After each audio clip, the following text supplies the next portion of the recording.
Do you have a favorite Spice Girl? Ginger. Ginger. Yeah. Nice. The big hair. The big hair. Yeah, The big I love a big hair. I think Posh was my first crush. Oh, okay. It's true. And it's sad when I say that and students are like, who? You need an education. Yeah. Your parents failed you. Absolutely. Absolutely. Hey, not all heroes wear capes. Some walk beside us. We are stronger than our scars. We are brighter than the dark. Every battle leaves a spark. Every story makes a mark. Come along with Uncle Greg. Enter the Storyverse. Today we look at the legendary Mrs. Kelly Parsons from Vista Marietta High School. English teacher and Link Crew advisor, Kelly shares with us lessons about identity, leadership, and the background behind her iconic motto, who you are and what you do matters. Who's your favorite superhero? Okay. And what does that say about you? It's Wonder Woman. But we're not talking the Gal Gadot. We're talking like Linda Carter. Linda Carter!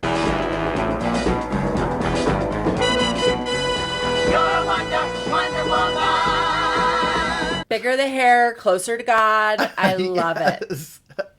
Golden Lasso, the whole thing. She's patriotic, but she's not going to put up with people destroying democracy. Is Amazonian. I'm 5'11", so we love a tall girl.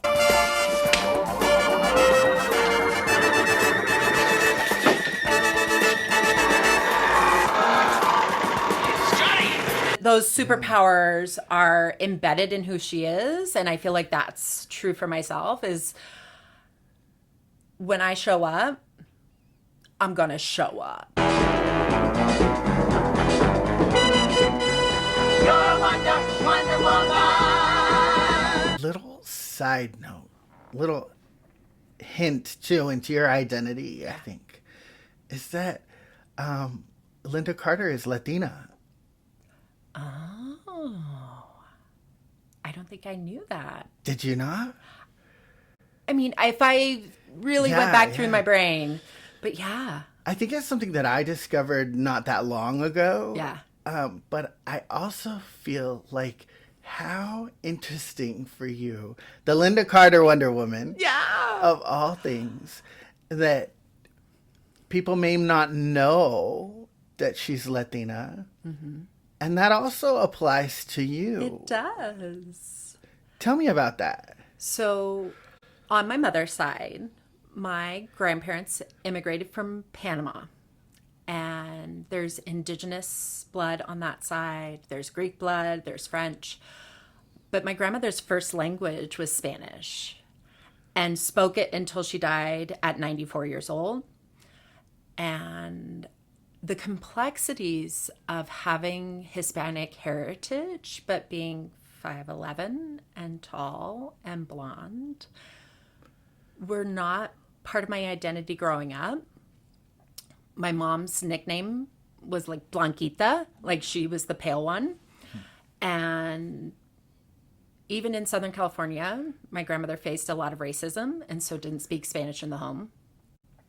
Didn't want my aunts and uncles to speak the language because she was worried about the prejudices that they would experience and had experienced. And so my mom didn't grow up speaking Spanish. But my favorite story, okay, can I tell this one? Yeah. I was taking Spanish in high school from Senor Koslak. Okay. And I was so proud of the fact that I was learning Spanish, and I brought my grandma to back to school night. And in Spanish, she started scolding him because he was teaching slang and not high Spanish. Oh. Gotta love when grandma scolds the teacher. When the abuela shows up. Yeah, abuela. And so the next day in class, also all in Spanish, she's like, "Tu abuela." I'm like, yeah. And she was afraid of nothing. She would take, like she would be gardening, find a grasshopper, break it in half, throw it away. She's killed a chicken with her live hands. Like, she was afraid of nothing. I think it's such an integral part of who you are. In our conversations in the past, and in being your friend, and in going to conferences and having deep conversations, like, I know your grandma is your person. Oh, absolutely. And so there's no way that her identity and her culture and who she is not a part of you. With the closeness that you have and the amount of time that you are with her and the love that you shared, that's all a part of you. Yeah.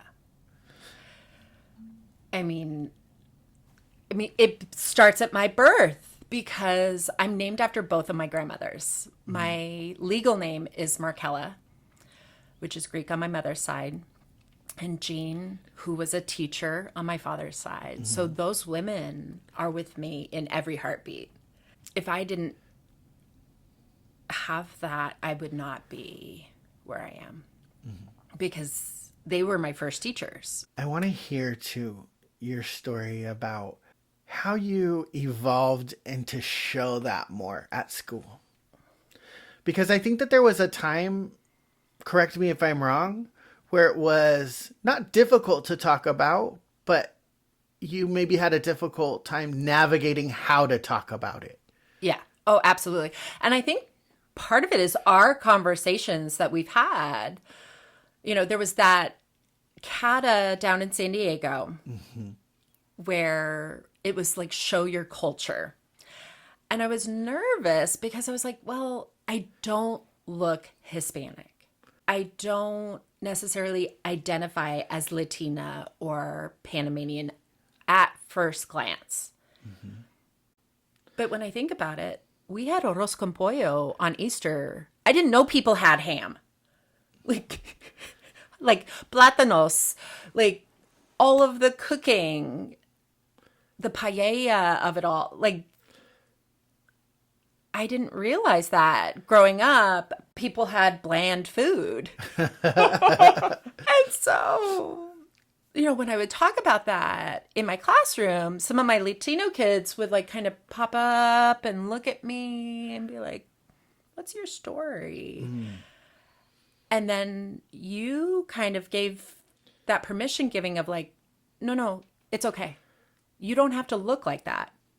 And the conversation about our children, you know, where Ronan and his long, beautiful hair and that part of his life is also embedded in you, even though you don't present that way.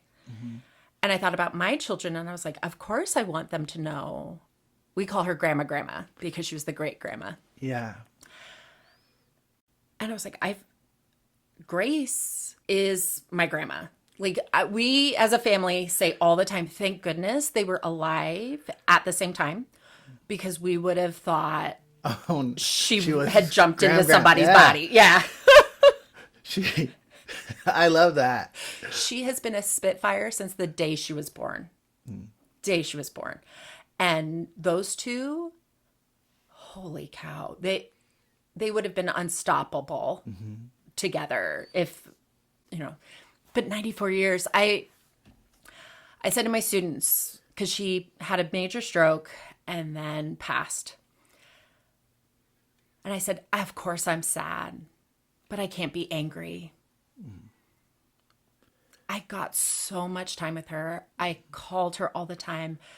And I was having this conversation with my husband because I was really missing her. I miss her in the summertime because we would do a lot in the summertime. I would take her to Trader Joe's, fill the cart. And he goes, she talks to you all the time. He's like, you have words that come out of your mouth that are from her. What made you become an educator? 3rd grade. I knew Miss Rainey. I had an IEP. And so reading was a struggle for me. And in 3rd grade, I remember feeling seen. Miss Rainey said, don't worry, we're going to take our time. And I read Charlotte's Web. And it was the first book I remember reading, and the words made sense. And that was it. I knew I wanted to be a teacher from that point forward. And then, see, here's the struggle when you have a learning disability. Sometimes you're smart enough to pass the test, but the learning disability doesn't go away.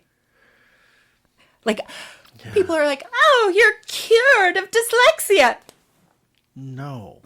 That's not how this works. No, you're always having to adapt and deal and compensate with it. Mm-hmm. The fear, even now, of reading out loud, something I've never read before, don't call on me. There are certain passages in books that I have memorized, so I don't have to look at them. Really? Mm-hmm. Fahrenheit 451, there's a line where they talk about a bombardier. I couldn't tell you how to spell it, but I know that's the person who pulls the lever and allows the bombs to drop out of the airplane. But I had memorized out loud how to read that word, so I never have to look at it. I know exactly where it is, what page, all of that. Yeah. Wow. So going back, my sophomore year, sitting in an English class, regular English, because again, my spelling is terrible. You know, I can write and I can read, but no one believed in me, right? My parents did, but I sat in this class, Mr. Carey, 10th grade English. He looks at me. He was a coach. He goes, why are you in this class? I said, because my schedule. And he goes, no. You're going to get into my advanced class. Why? You're too smart for this class. Go talk to your counselor. Okay. Run over to the counselor, get my schedule changed. And I said, but Mr. Carey, I have dyslexia and it's hard. He looked me straight in the eye and goes, so work harder. I was a hard worker for school. Mm-hmm. It was not easy. The fact that I'm an English teacher is a walking paradox. Yeah, I was going to say, think about that. Having dyslexia and teaching English. You're teaching reading and writing, and every day you have to deal with that. Mm-hmm. Well, and I have to expose myself every year. And I have to decide when I'm going to let that. It's not a secret, because I'm never embarrassed by it. Mm-hmm. But I have to kind of navigate it, because I know I have students in my classroom that have disabilities, and I want to show them how proud I am and how hardworking I'm willing to be. Mm-hmm. And that, again, goes back to my grandma. She goes, you're going to get a college degree, from the time I was tiny, because she was not allowed to finish school. Mm-hmm. She was sent home, told to be a good mother and wife, never got her high school diploma. And here I am. And the biggest accomplishment of my life is her seeing me graduate from college. That's awesome. Mm-hmm. Mm-hmm. She manifested it. Or she was going to rip my ear across that stage. She was not playing. She did not play. I love that. Yeah. You run an incredible program. Thank you. You are the Link Crew advisor. Yes. And you are like a fine oiled machine. Like, thank you. I remember coming onto campus as a brand new teacher and an activities director and relying on you heavily because I was still trying to figure everything out. And your leaders in your program Thank you. always stepped up. It was that action that you talked about. Mm-hmm. They always came in and did what was needed without really even being asked. Yeah. And I really appreciate that. Thank you. Part of that is because we allow students to lead in whatever way they need to, right? And so by giving them the grace and the training and the confidence to go be leaders, they're allowed to do it. My first year, my students come running up to me and they're like, we need the napkins. And I said, well, do you know where they are? Yes. go get them. Just go get the napkins. And this is now a story I tell a decade later because they didn't realize they had the permission to be leaders. And so now I tell that story early in my training with my new leaders because you've already been given permission to be the best leader I know you are. I don't need to continue to tell you. You have the permission. And I think that gives them the self-confidence that a lot of young people are looking for and needing. And it's the permission giving. Yeah. Go get the napkins. Mm-hmm. You don't have to ask me for it because you know where it is and you know what to do. Yeah. You're not stealing someone's car. You're getting napkins. Yes. And then, seeing them in action, they give that permission to others. I love when you train leaders to go get the napkins. Yeah. And I've invited you on to train my leaders to go get the napkins. Mm-hmm. And we've seen you train other leadership programs because I think that translates to so many skills even outside of leadership. Oh my gosh, yeah. And how have you seen your leaders rise to that occasion? So a lot of it is the silent leadership. We talk about that a lot in Link Crew because I have a team of 100 people. That's a lot. Mm-hmm. And so much of it is sending a text to a freshman, writing them a birthday card, telling them they did well on a test. I don't know those things. They know those things. Well, and it goes back to that permission giving, right? Mm-hmm. Because we wear these obnoxiously loud, like turquoise blue shirts, you can spot them from across the quad. And again, it's that permission giving to the freshmen. This is the group you're allowed to talk to. Mm-hmm.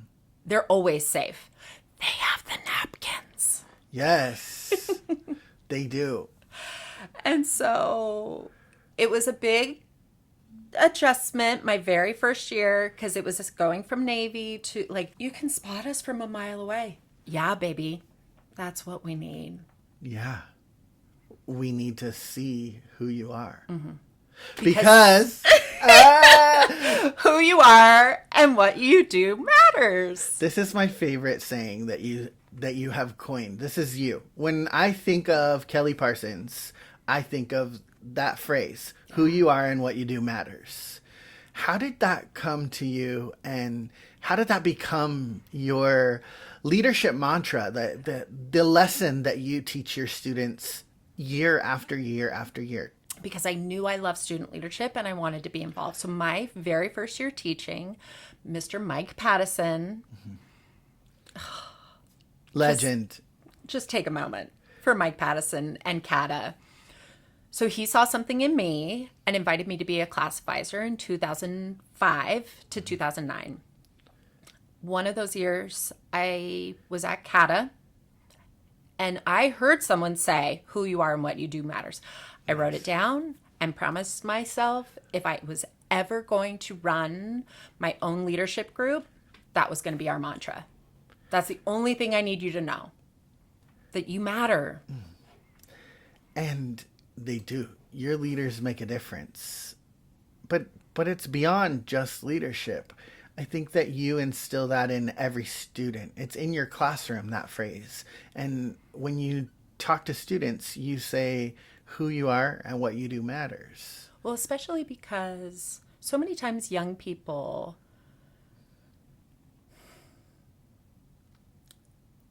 they hear the criticism from every other area. And I want to be the person who is their biggest cheerleader.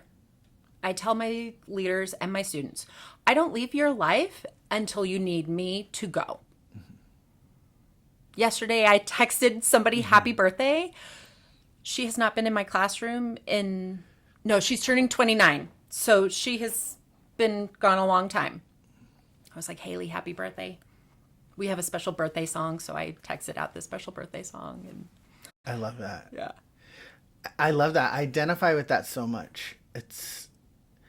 I tell my seniors that are graduating, I'm not sad because this is not goodbye. Our relationship just changes. It evolves. And you are going to become an adult, and then our relationship just becomes friends. And I can be a mentor and a friend to you forever, or as long as you need me. Yeah.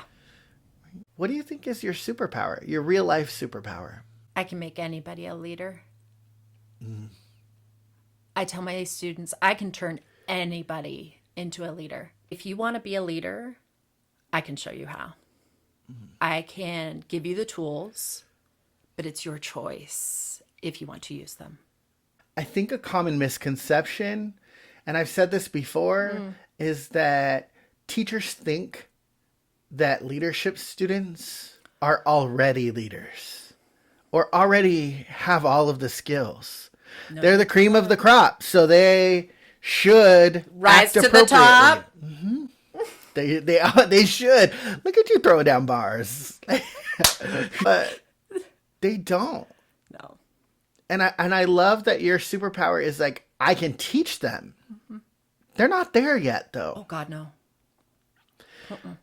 And sometimes our teachers in our other subject areas, other content areas, need to remember that. Well, children make mistakes, Greg. No, never. And not high schoolers. Oh, God, no. And I always tell my students, my leaders in particular, I need you to make good decisions. We need to take care of each other. And that can be unkindness. Like if someone is being unkind, I need you to come and tell me. If someone is being unkind to themselves, like I have some of these students who are 4.4 students, and they are some of the harshest critics of themselves. Yeah. And we need to teach those kids that their mistakes are beautiful. They are, because they teach us how to be better. They and give how to us be human. And how to be human. Because who you are and what you do matters. Because if I don't share about my dyslexia, then the kid in the back of the class who's struggling, who's brilliant, doesn't see themselves. If I have a student who's afraid to come out to their parents, but they're willing to practice with me, that's one of my... I had a student who comes up to me and says, this weekend I'm going to tell my parents I'm gay. Can I practice with you? Wow. Monday morning, they come running into my classroom and they said, my mom says I love you. Wow. To be that safe place.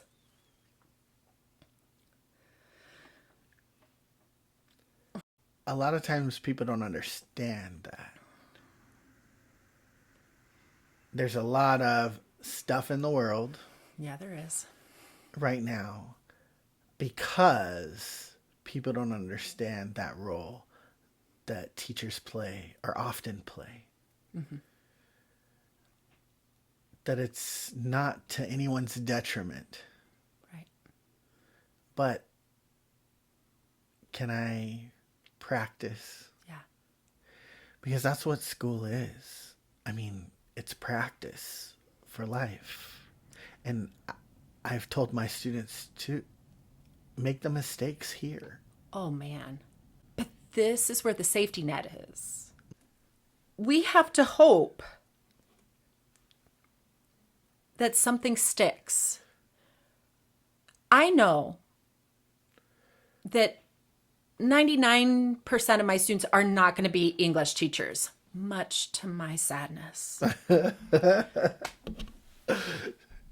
But they're going to be critical thinkers. They're going to be aunties and uncles. They're going to be parents. They're going to work at the car dealership and send an email and read technical work. It's the critical thinking, right? It's executive functions, critical thinking. That's what students are learning too. that people don't understand because they think we're just teaching English and history and math. We needed a new car. And so I go into the car dealership because I wanted to test drive a particular vehicle. Mm-hmm. I knew the ones at the dealership was out of the budget, but I wanted to drive that car. I walk in and I hear, Mrs. Parsons? Philip Sandoval is standing there. I remembered his name. I hadn't seen this kid in 17 years, maybe more. That's awesome. And he goes, what do you need? And I told him, I'm like, all these cars are out of our budget. I cannot afford this, but I want to drive this to see if I like it because there's a couple of used ones out in Orange County that I want to go look at. But I'm not going to drive out there because the 91. Yeah.